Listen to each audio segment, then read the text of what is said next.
one of my favourite recipes, not only to eat but to make. It's a classic brownie. I used to work in a cafe and it was one of our biggest sellers. Really? So I'm doing one of my favourite ones, not only did I used to do in the cafe but to make at home. I'm doing a pretzel and caramel brownie. So to get this recipe started, it's quite simple. 300 grams of unsalted butter into a pot, and another thing, no water bath, straight in a pot, low heat please.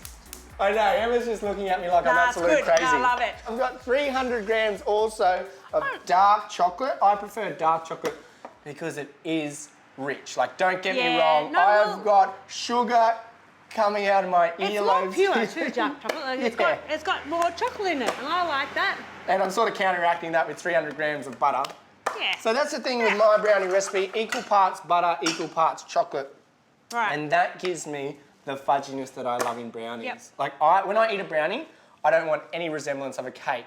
No, you want just one kind of like just smooth. Into a pot, and I'm just going to melt that until it's fully combined. So into the other pot, my caramel is going to be a quick butterscotch, okay? Nice. So three-quarter cup of full caramel. cream, third of a cup of brown sugar. Cute. We're going to cook that down. I would like to evaporate a bit of the liquid out of the cream, and that makes a nice, intense butterscotch. While that's all combining, I've got 60 grams of gluten-free flour. You can use plain flour, you can use almond meal, is also great in this recipe. I've done it plenty of times. 300 grams of cocoa powder. Now 500 grams of caster sugar. 2 teaspoons baking powder. Straight in. Do you want to pass me a whisk, please? Sure. So now I'm just going to combine the dry ingredients, and I'm going to wait for everything to melt. And then I'm going to crack 7 eggs into this as well. Oh, fabulous. Then we're going to bake it in a 160-degree fan-forced oven.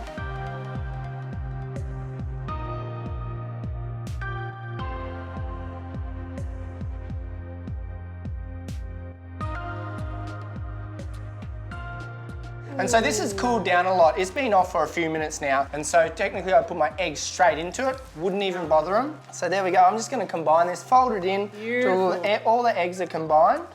That's so rich. It is so rich. Yeah. So there you go. That's all. That looks awesome. All come together that looks now. so good. Like it's really moussey. And you don't have to worry about overworking it because I have used gluten-free flour. So you're not going to activate the gluten in this and it's not going to become tough. Oh. I know you're looking at it. Thanks. Oh, that's rich, isn't it? It's beautiful.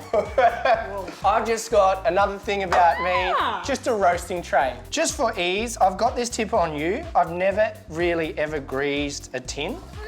No, I've used spray oil, I've used olive oil, I've used... Oh, butter is better for baking, Dove.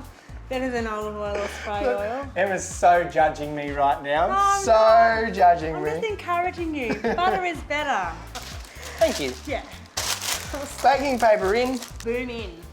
And Exactly. Today's a boom in day. Today's my boom in brownie. Boom in brownie. That might be the name for I it. think it is. Boom in pretzel and butterscotch brownie. So all in. That looks It's so very incredible. I've seen all sorts of stuff with this. You can put it in muffin tins. You can make little cookies out of it. So I'm just going to pour this warm butterscotch sauce over the top. Oh my goodness. So I'm just going to ripple this through with my spatula. This is exciting, isn't it? Look at that. So I've just rippled the butterscotch through and that's going to absorb into the chocolate. Don't you like my brownie? I love it. I'm loving This it is so delicious. much. I'm crying. This was the biggest seller and now I can see why. it's salty, I get it. sweet, fudgy. Now I'm just going to dot my pretzels through, and we did talk about at the start of the recipe it was gluten-free. These pretzels aren't gluten-free, so if you do want it to be, hold back on the pretzels. Yum. That is done. So now that I've got everything in my brownie tin or my roasting tin, I'm going to put this in a 160-degree oven for about 30 to 35 minutes or until it's done.